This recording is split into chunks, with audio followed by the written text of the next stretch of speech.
This is Howzit China with Cliff Central and China Plus. Download the podcast on the Cliff Central website, Apple Podcasts, Google Podcasts, Spotify, or wherever you get your podcasts. Yes, indeed. Our final episode, and today we're talking about opportunities in China for South Africans. And in this episode, we are going to chat to some South Africans who can tell us a little bit more about the opportunities that exist in China for South Africans. And we've talked a little bit about all the other stuff, the tourism, the food, the culture, the people, and Chinese people in South Africa. Now it's time to look at the other side. The language. Absolutely. So let me go into a little bit of a history lesson here. You know, I can't help myself. 21 years ago, the then president of South Africa, Nelson Mandela, made a decision for the country to establish diplomatic relations with the People's Republic of China. The relations between South Africa and China have been developing at a steady pace from the onset of formal diplomatic ties to the multifaceted partnership that we see today. So, there are differences between the two countries that continue to shape ties and distinguish it from the relationships that China has with other African countries. And in today's episode, we're going to speak to a few South Africans who are going to tell us more about the relations between the countries, experienced in the way that they exist one country for the other.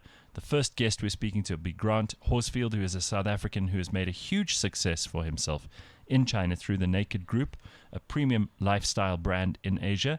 And our second guest is Luyanda Sithole, who is the Chief Partnership Officer at the African World Heritage Fund, where she will fill us in on the work that they're doing between South Africa and China. So, Pumi, shall we start with Grant and find out what he has to say? Absolutely. Grant is on the line. Hey, Grant, where are you at the moment? Hi guys, I'm in Hong Kong actually. Thanks both Pumi and Gareth for having me on the show. Very good. Well, it's a pleasure to speak to you. So, Grant, you started a journey, and by the way, you are not naked right now while you're talking to us. You are the chairman of the Naked Group. Let's just be clear about that. You started this naked journey all the way back in 2007. So tell us about that story. Tell us the story of Naked. Sure. I actually came to China very much with a purpose to try and sell to China. Unlike most people who come here looking to buy from China, I saw there was a huge market, and it was actually a lecturer who taught me at the Graduate School of Business, Cape Town, UCT, doing an MBA, and he told me a funny story about chicken feet, which really got me interested. And I just thought, well, you know, there's so many people here, so much opportunity. I should come to China and see if I can find something for myself to do.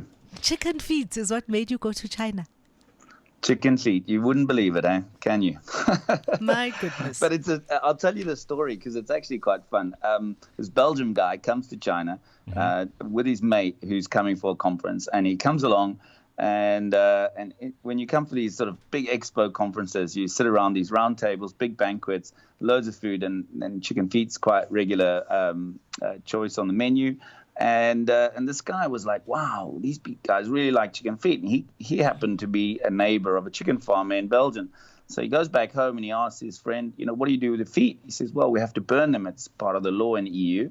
So it costs us a lot of money. And he says, well, don't burn them, just give them to me. And he sent them over to China and made lots of hundreds of millions in a very, very short space of time. I thought, well, there must be something from Africa that the Chinese want to eat.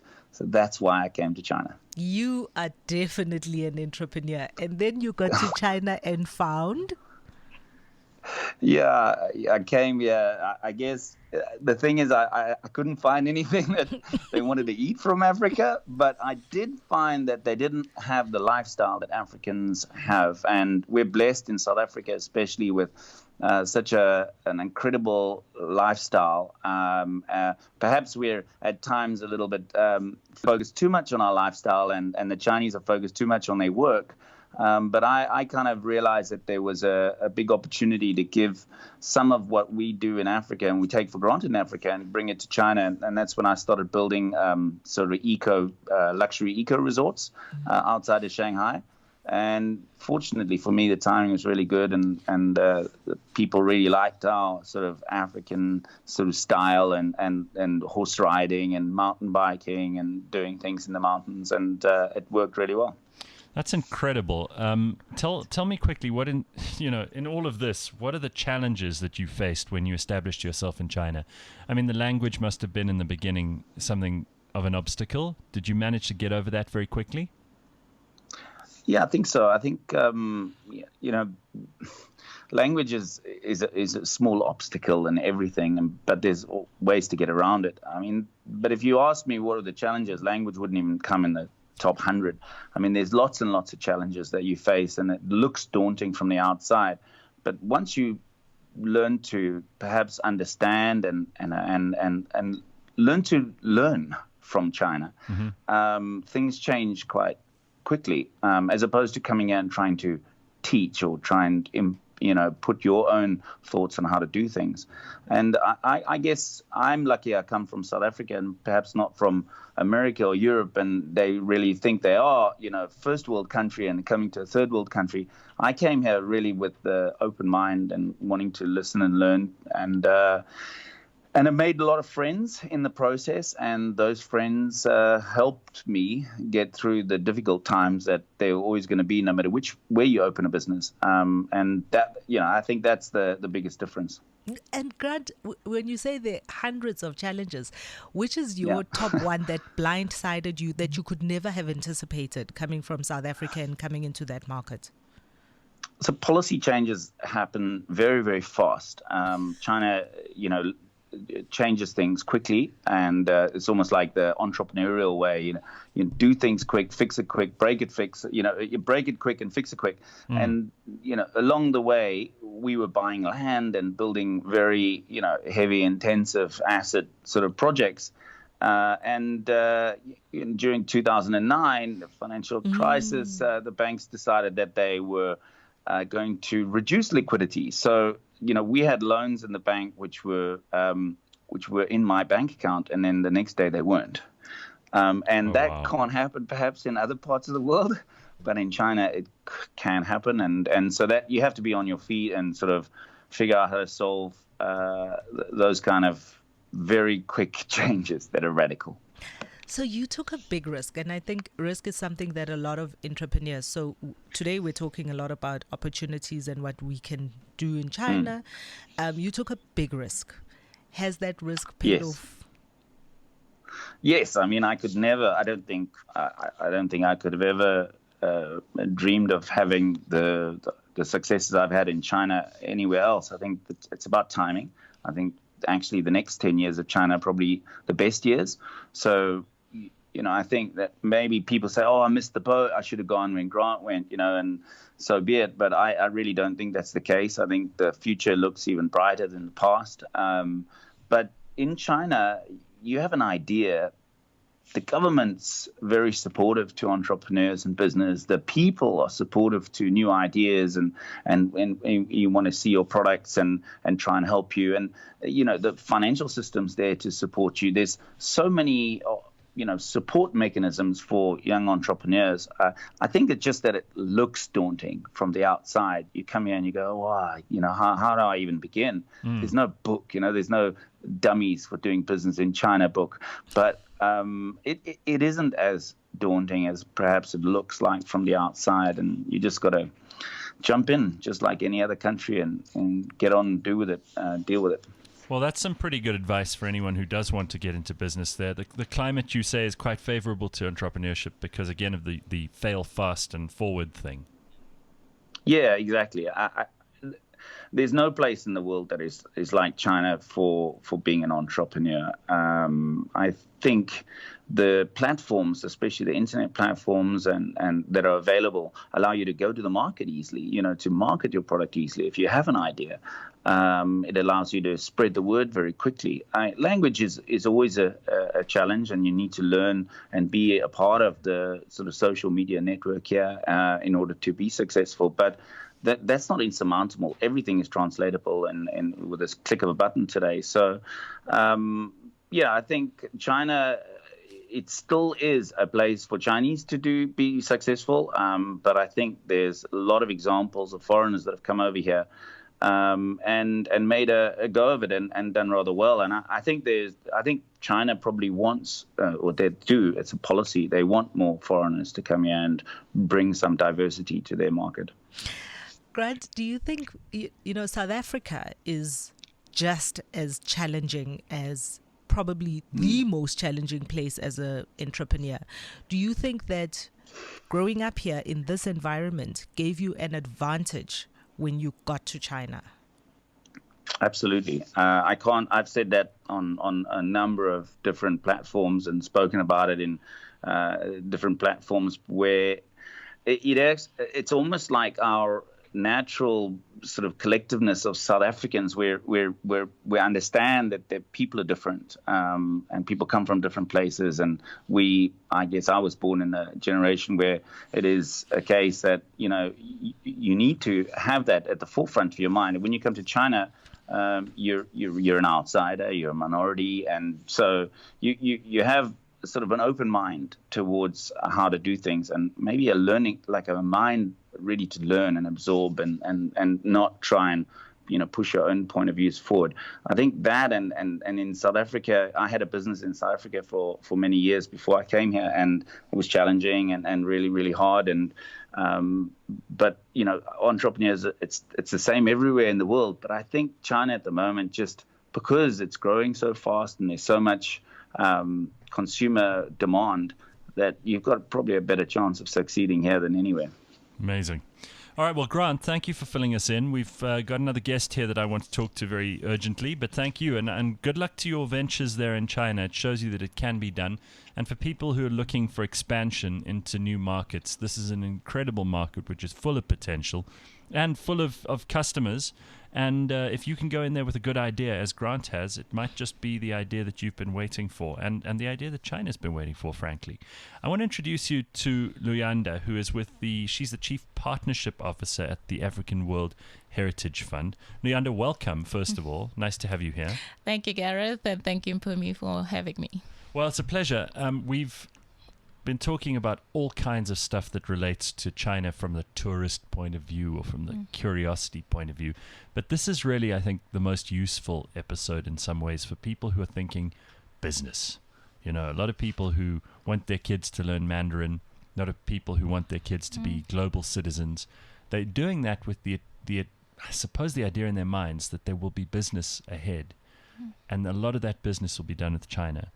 So tell me about how the African World Heritage Fund works and how you got involved.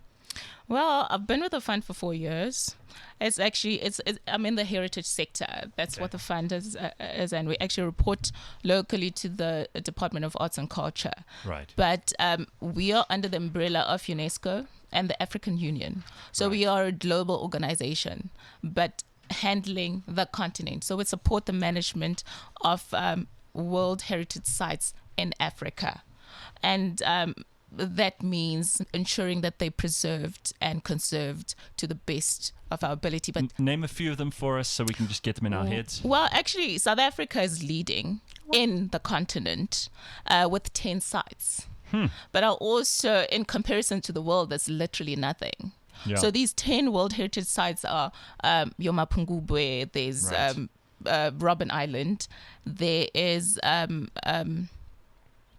Cradle of Humankind, Vredefort Dome in the Free State, the recent inscription of Makonjwa in Barberton, in Mpumalanga. There is Isimangaliso in the KZN area, Drakensberg, Maluti, which is what you call a transboundary site, shared between South Africa and Lesotho.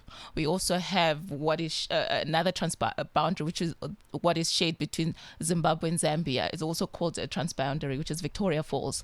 Okay, obviously that doesn't fall within South Africa, but in total in South Africa, there's 10 World Heritage Sites, and we're still trying to get it to be more. So our role, our main mandate, is really getting as many sites listed on the World Heritage List in Africa, not just in South Africa. And following us would then be Ethiopia and Morocco with 9 sites. But if you compare to the world with 1,121 sites and Africa only has 137 sites, it's alarming. Because we're rich in natural resources, mineral and natural resources. But why is Africa not competing as effectively? And if we go back to China, who has 55 World Heritage Sites in comparison to South Africa with 10 sites, we have a lot to learn from China. That's amazing. We have a lot to learn from China. Yeah. So okay, how exactly are China and South Africa involved with each other then? Is there funding? Are there agreements about sharing information and knowledge? Are there potentially things about conservation that we're learning from each other? It's expertise. Okay. Expertise. If you look at China with 55 sites and South Africa with 10 sites, it means that they have learned over the years of how to implement well, to implement better. But then China also has the advantage of having resources, which South Africa might not have. But in order to prepare or to get a World Heritage Site to a level of being recognized as a World Heritage Site, it takes a lot. One nomination can take up to 4 years. Wow. So you prepare a dossier for 4 years for it to, and also the main criteria is that it must have outstanding universal features, what we call OUV. So unless it has that, you can say anything about that particular site, but you must prove to us that it has these features, it stands out in a specific way. So it takes a lot of work. So then that's where we have like your tentative listing programs, your risk management, preparedness workshops, but then China is able to assist Africa with, not just South Africa, Africa with Right. those expertise. Because I'll take you back to, I was in Baku for the World Heritage Committee meeting. Actually, the next one is in China next year. And Okay. everybody's looking forward to that. So we had this year's one in Baku. Last year it was in Bahrain, in Manama. And the year before it was in Krakow in Poland. So this year, Africa only had one site inscribed. Africa is a continent. And Africa is huge. Yeah, We're a huge that's country. kind of embarrassing. It is. It's extremely embarrassing. It's extremely embarrassing. So I'm wondering, they have 50 sites, 55 sites. Yes. The importance of being able to leverage those heritage sites why is it so important for our country and Africa as a whole to have those expertise that the Chinese have? Well, because it means that you'll be able to implement well, but it means that you'll also focus. What we've gotten to find in Africa is that we'll touch on this site, but not finish the job. And what China beats us at is the focus. If they touch on one site and say we're nominating this site, they see it to completion. So you'll find that with Africa's dossiers, they're all half done. Yeah. Half done.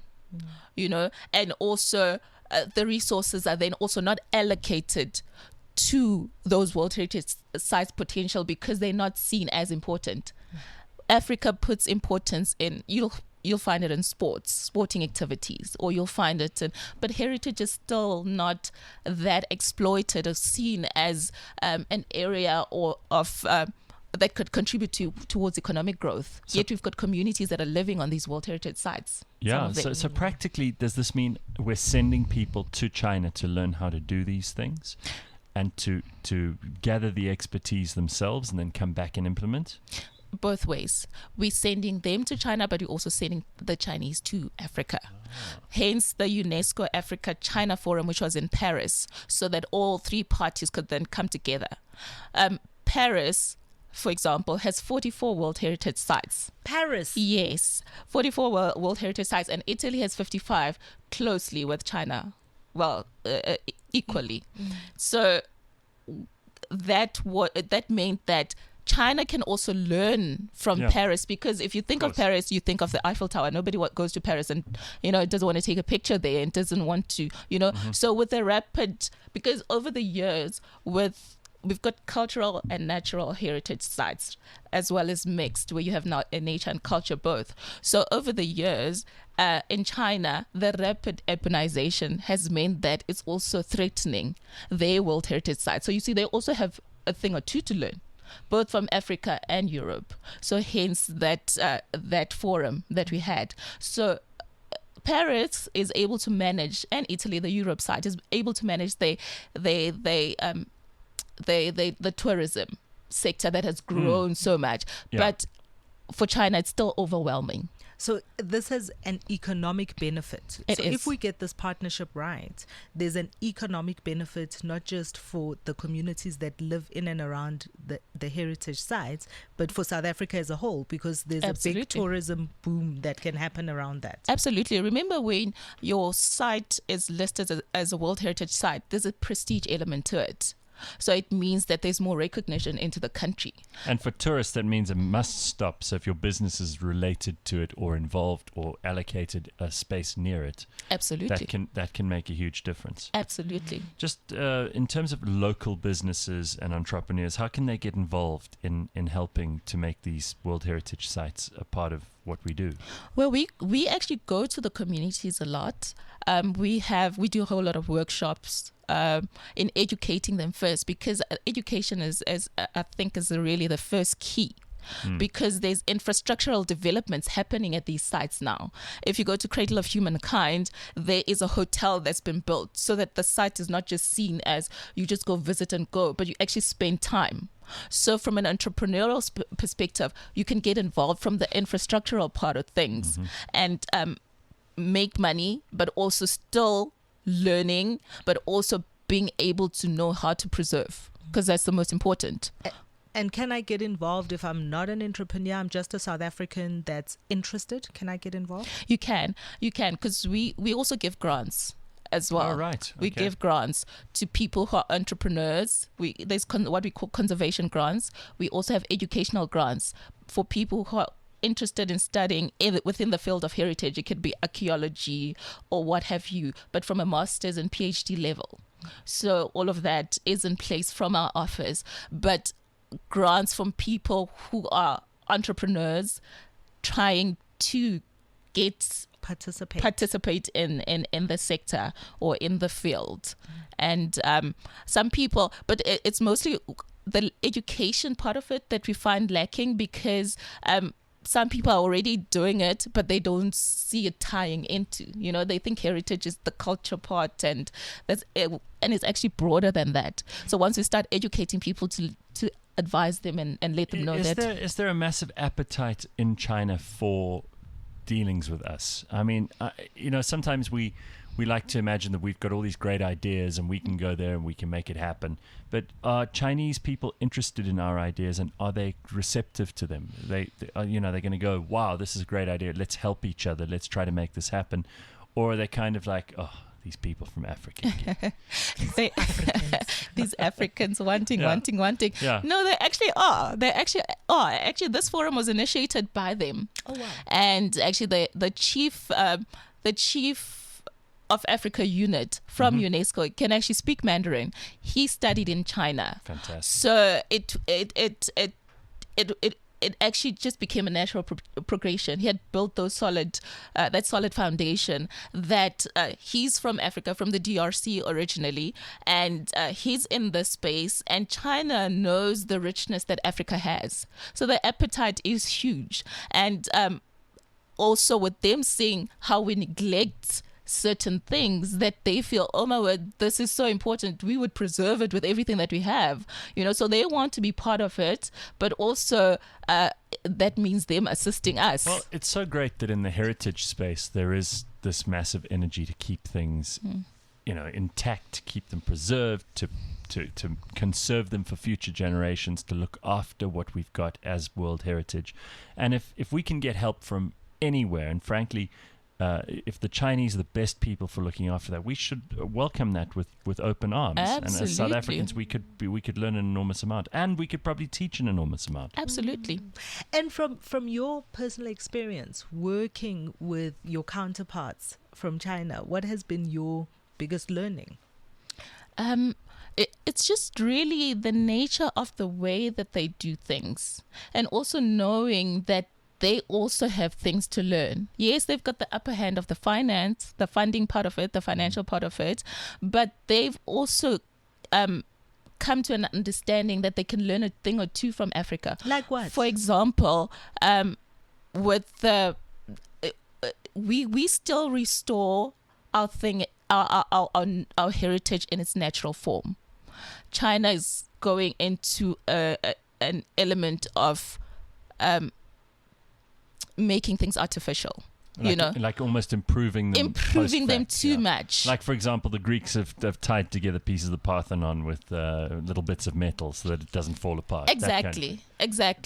Whereas we have sites like Mapungubwe, which are raw, yes. which are in their natural form, and we want to keep them and restore them and preserve them in that way. So that's what China wants to do as well, and they can only learn the best from Africa. Okay. All right. Well, I'm glad that it's a two-way partnership. It is.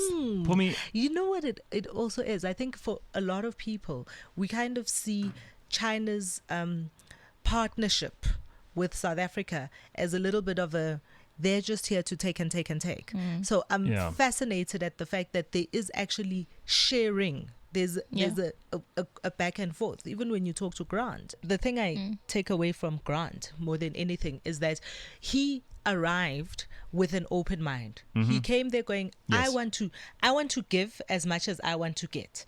And he walked into the environment with the view of a partnership. He didn't walk in there kind of thinking, oh, this place is so big, it's so daunting, everything is so different. He walked in there going, yes, it's different. And because I'm different, there's an opportunity for me to succeed here. And what I'm hearing from you as well, Luyanda, is that there's a partnership here. We come with different things to the Yes. table. It's like a and marriage. each of those things are just as valid. So no one is more valid than the other or more important than the other. We have different things to learn from each other. And because of that, we can create partnerships and we can work with each other and we can learn from each other and we can all benefit. Absolutely. Well, Luyanda, thank you very much. Luyanda is the Chief Partnership Officer at the African World Heritage Fund, and she's helped fill us in on the work that they're doing in South Africa and with China. Really cool. And a big thank you to Grant Horsfield, too, a South African who's made a massive success of himself in China through the Naked Group, which is a premium lifestyle brand in Asia. You might want to look that up. And again, a big thank you to you for joining us in every episode of this terrific series we've done. It's groundbreaking in so many ways. I think it's something that can do a lot to forge really powerful and sincere partnerships between South Africa and China. It'll hopefully inform those of us who haven't had the most intense knowledge or certainly the most available information on China. It's woken me up to many things that I didn't know before. And if it's done that for you in some small way, then we've contributed to those relations improving. May we continue to have excellent relations and powerful, productive relations with China. And a big thank you to everyone behind the scenes who's made this happen, including Pinky, who's been our producer on all of this, and the team with Li Yun from Radio China International. It's really been a tremendously interesting journey for us to take, and I'm delighted that you could have been part of it. If you want to know more, you can find out everything you need to know on cliffcentral.com, and Pumi and I will no doubt be bringing up China, even though it's not part of this series, in future episodes of the Gareth Cliff Show. China. Very and good. we'll definitely be going back to eat some hot pot. There we go. So, Howzit China for the last time, the final episode. This is Howzit China with Cliff Central and China Plus. Download the podcast on the Cliff Central website, Apple Podcasts, Google Podcasts, Spotify, or wherever you get your podcasts.